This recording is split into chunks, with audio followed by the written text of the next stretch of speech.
Welcome back to YouTube and another edition of Prep Picks. We got Andrew, Casey, Steve from ESPN Tri-Cities, TriCitiesSports.com, and Cole.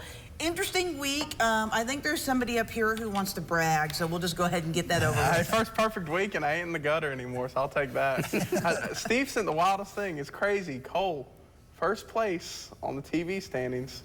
Last place in the YouTube standings. Just crazy. I'm getting wild in the YouTube Right. Well, there's a few more games. You have to be a little bit more into it, and we'll give him a little bit of a break. I mean, he's only been here 2 months. Exactly. So, you know, kudos for being in first place on the TV side. All right, let's go ahead and jump right in with the Friday night rivals game of the week this week, which is Union at Central. Normally I would start with Andrew, but since Casey's on the call for this game, we'll start with you this time. All right, yeah, it'll be the third straight year we've done this game. The home team has won the last 2, but Central's having a really rough year. They're 1-5, haven't scored more than 14 points in a game.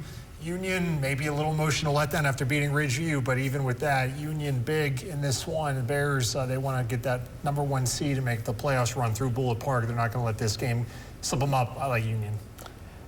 Yeah, you're up. Okay. Yeah, Wise Central, as Casey mentioned, struggling offensively, averaging only 9 points a game. Union's defense, kind of convenient. They only allow 9 points a game. Union's offense, 203 points scored on the year for Wise Central, allowing 205 points. Those are not even numbers, by the way, even though they're really close. That's not an even matchup. We'll take Union in this one. Bears. Yeah, the Central's offense just doesn't move at all to, you know, keep up with Union. Saw them play a couple weeks at Abington. Just nothing on that side of the ball that could make me think they could stick with this. This game doesn't need much explanation, I don't think, after what we saw Union's done the last few weeks and what they did with the win over Ridgeview. One track run to the Mountain 7 title of barring any big upsets. I don't see that happening Friday. Casey, I got some questions for you. Has Union beat Ridgeview? Yes. I mean, has Central beat Ridgeview? No. Has Central beat Graham? They didn't play them. Then you'd be then you'd be crazy not to pick Union in this game. Give me Union. I mean, what else can I say after that? I mean, it's the Andrew McClung logic that has gotten him out of the basement in Prep Picks. But, yeah, I mean, this game has been close even when there's been disparity between the two teams. But I just think that Central's in too much of a rebuilding mode this year to be able to really compete with Union at this point. All right, a big game when it comes to playoff implications in Region 1D between Eastside and Twin Springs. Since I didn't start with you, Andrew will come to you this time. It's a tough one this week because I don't think anybody thought Mike Rhodes and his bunch was going to give Rye Cove the game they had last week, but Eastside came out and they played tight. And I mean, Rye Cove really had to like fork it in that second half to eventually pull away.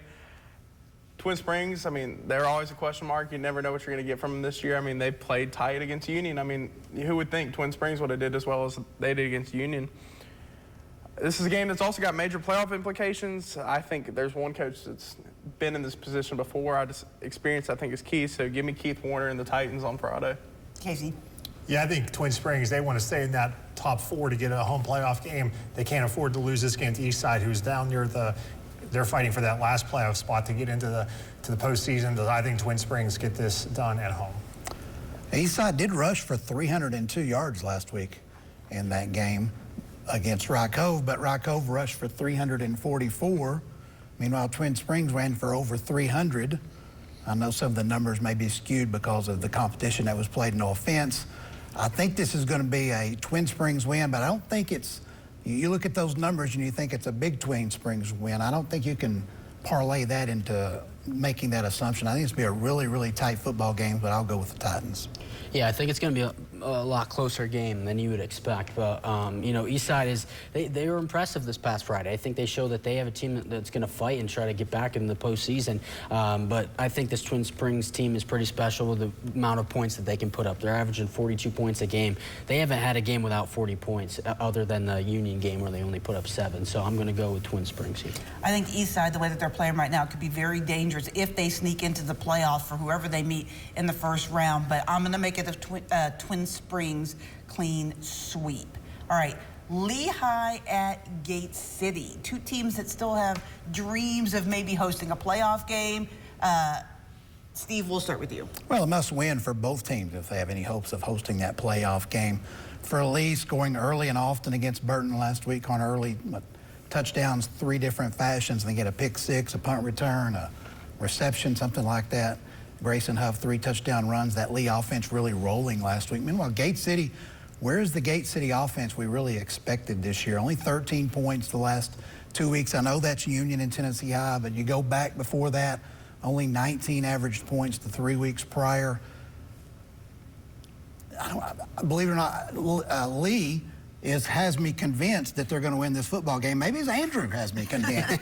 I'm anxious to see where he goes after that dissertation a few weeks ago. It's kind of convinced me. I think I gave him a graduate degree on that. So I'm taking the Generals on the road maybe in an upset. Cool. Yeah, I thought long and hard about this one. I was kind of swayed towards that way a little bit too. I think Andrew's got our Lee in our heads a little bit, but Lehigh has a chance here. I mean, they've lost to Gate City by 2 scores the last couple of years. I think they do truly have the chance to, erase that gap a little bit margin. They have a chance to win Friday. I just think Gate City, this is a game where they're able to kind of show us the Gate City of old, last year's team, kind of get back to that. I think Gate City handles this one out. Andrew? I'm glad I didn't go first on this one because I was waiting to see what a couple other people did, and this is one just because, this is a game I think you go 50-50 Friday night. Gate City defense has showed up in a lot of games this year. That's what really kept them in these games. Look at the Marion game, 20-7. The offense didn't have a good night that night, but still 7 points. It's a lot easier to get 7 than it is to get 20 points on the offensive side. So I don't know. I think this is going to be a good test for the Lee bunch. I think it's going to be a good test for the Gate City bunch. We didn't help him at all. I know. This did not help He's him. conflicted now. This is like, you've got a good quarterback in Brendan Pendergraft on the Lee side. Bring up the skill players, Connor Hurley and Huff, but it's Grayson Huff too. But it just comes back to the opponents they played this year, and I think Gate City has just played a couple more tougher opponents this year. And then I think if Lee did a little more against Ridgeview, I'd probably pick the Generals, but I got to go Gate City with it being at home. He's officially off the bandwagon. He is, that's right. Casey? I almost fell asleep during that dissertation. I know we're on YouTube, but let's keep it a little more concise here. Gate City's going to win the game off their bye week. If they don't win this one, they are going to be in real trouble. I think the Blue Devils played their best game of the season. They get a win. The one thing that Andrew did say in his dissertation that I agree with is the level of competition that they've played has been much more difficult than what Lee has. I think that's the difference in this game. Dobbins Bennett at William Blount, moving over to the Tennessee side. We're going to start with Cole on this one. Yeah, William Blount's a good football team. They've won 5 games. Their problem is they give up a lot of points, and they've struggled with the teams in our region, and Region 1 6A. Lost to West Ridge in a shootout. Got blown off the field by Science Hill, so we're already leaning towards good sign for Dobbins Bennett. I think this is a spot where they could put up a lot of points and get that offense cruising here in the last part of the season before that big matchup with Science Hill. Andrew? Tribe. Short. I like that, Andrew. I like that. He takes coaching well. Thank you. DB off their bye week. They win this one. They set up Science Hill DB in 2 weeks. That would be for a home playoff game. Also, just as an aside, the Tennessee schedule this week is awful, but Dobbins Bennett gets the win. You had a little bit of a nugget along those lines as to why it's so awful. Yeah, over 200 Tennessee teams are off this week. Wow. That produces a rancid schedule for Tennessee side, no doubt about it. This is one of the more intriguing games, though, for William Blount. Cole mentioned 5 wins. The most wins for William Blount football team since a school record 9 in 2007. Last year, William Blount scored 100 points even in the football game. I don't need the Virginia High Football Playoff Standings Committee to calculate that average for me. That's 10 a game. This year, though, behind quarterback Brett Cortez with the arm and the legs, they average 38 points a game. They're going to score some points in this game. Cortez is the kind of quarterback that's given Dobbins Bennett's defense trouble in recent years. Of course, any dual-threat quarterback gives a lot of defense trouble. But the defense, which is actually coached by Cortez's dad, gives up a lot of points. Maybe they just want his son on the field more. I have no idea. But Dobbins Bennett, I think, offensively has enough to win this football game. It's going to be a shootout at William Blount. Usually shootouts take a long time, which means I may not get home till about 1 in the morning. Hey, you want to talk about interesting facts, too? I got to see William Blount play this year. Everybody knows about the Wiggles, like the color coaches on the college football sidelines. They're the first high school team I've ever seen do that this year. I thought that's kind of interesting, so that's my interesting factoid for this game. I'll not be looking for him Friday night.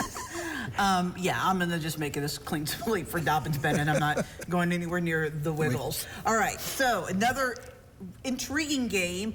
Two teams trying to get into the playoffs. Unaka still in the hunt really for a home playoff game in Tennessee. They're on the road at North Greene. Go back around to Andrew. Well, Unaka, I think a lot of people weren't really impressed with how they did against Hancock County last week, but North Greene, I mean, this is a game that's big for both teams because could be the decider in 2, 3, or 4 in that region, or actually 3 and 4 because Jellicoe's fully clinched that one. So it's a matter of, do you want to go make a drive even further or make a drive a little bit less? So Unaka's already got to go on the road this Friday. I don't think they want to go any further in the playoffs, so give me Unaka. I think Unaka beat Hancock County a lot worse than North Greene did, so because of that, I'll take Unaka. And Casey, you would be right. It was 54-14 for Unaka, 20-14 for North Greene. And Unaka, we talked about the offensive problems early in the year created by the loss of quarterback Brennan Repass. Connor McKinney last week accounts for 4 touchdowns. Unaka has scored 80 points each of the last 2 weeks combined. The offense is starting to come around now for McKinney. I think the Rangers win on the road. Yeah, this offense being able to kind of figure things out, put up more points last week, I think is a good sign. Obviously, they've struggled quite a bit this year, lost a lot of players from last year's historic year, but I think they kind of get some juice going here at the end of the year. They have a little bit left in the tank from the players that were part of last year's team. They end the year pretty well, beat North Greene here. Unaka and O'Brien Bennett, he always finds a way to get that team rolling. I like the Rangers as well. All right, let's go back over to the Virginia side in the nice Buchanan County showdown between Hurley and Grundy. Casey. Grundy beat Patrick Henry earlier this year. That is enough for me. Grundy gets this win. Yeah, was it Peyton Hurley and Ethan Hurley scored 2 touchdowns last week for the Rebels? I mean, did they name the school after those guys? I mean, but a good win for Hurley last week, and as Casey mentioned, that differential in that score from Patrick Henry, which beat Holston 31-14, and Holston owns the win over Hurley pretty convincing. So I'm going to take Grundy in this one as well. That's exactly what I was looking at. I was trying to find common opponents here to maybe help it out, but yeah, that's what I found. You know, Holston beat Hurley 52-0, and then obviously Grundy beats Patrick Henry. So that's on their side for him. I mean, it's probably going to be a decent game, but Grundy's handled Hurley the last few years. I'm going to take them again. Impressive game from the Rebels Friday night. First game with their new interim coach, and they get the win too.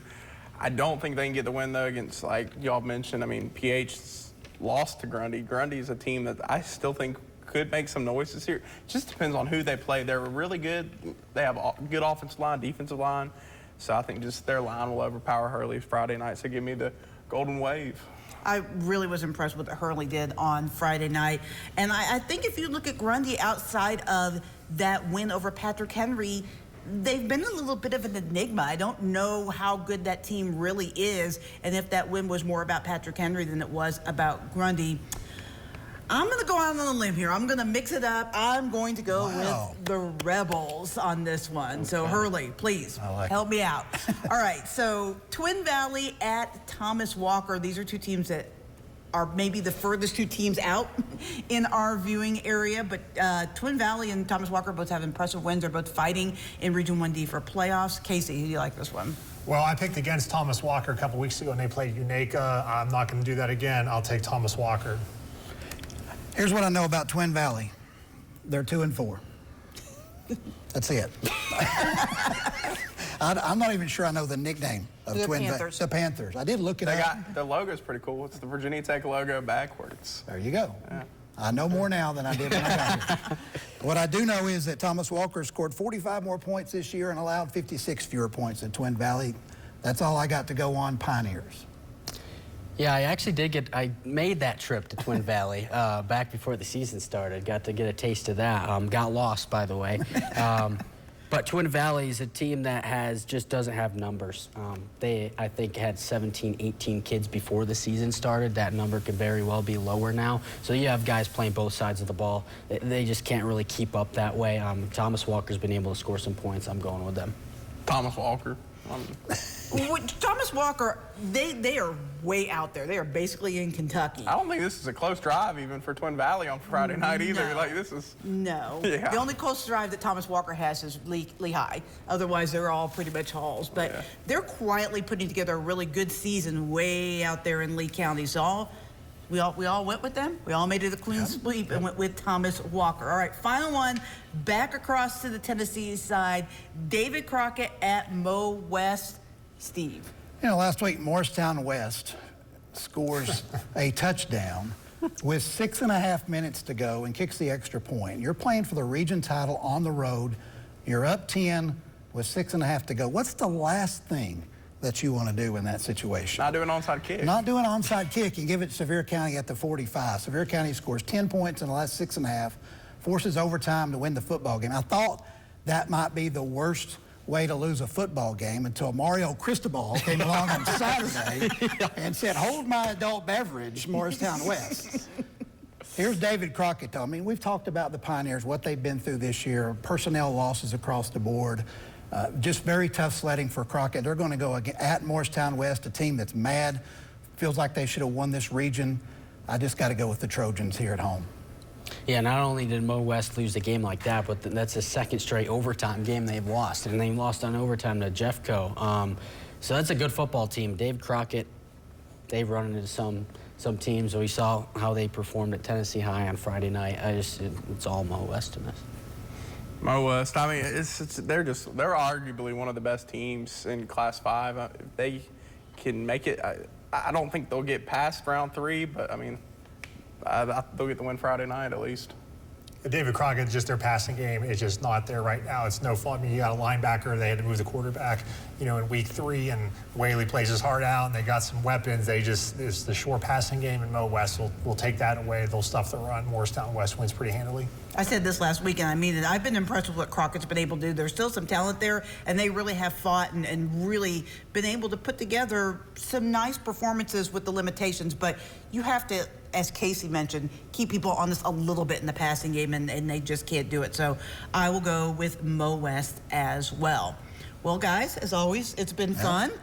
Be sure to check out Steve's website for all of your post-game analysis. Casey on the call from atop the hill there in Wise County, right? Yeah, and there'll be better games to pick next week. We'll kind of get back in it. This has been a brutal week, but we don't make the schedules. We just pick the games. Yeah, and I mean, it was a chance to give some teams that we don't usually give love to, give them a little love, which is always great. And then Cole, Andrew, myself, Casey, and Lauren will be on Friday Night Huddle with all your scores and highlights Friday night.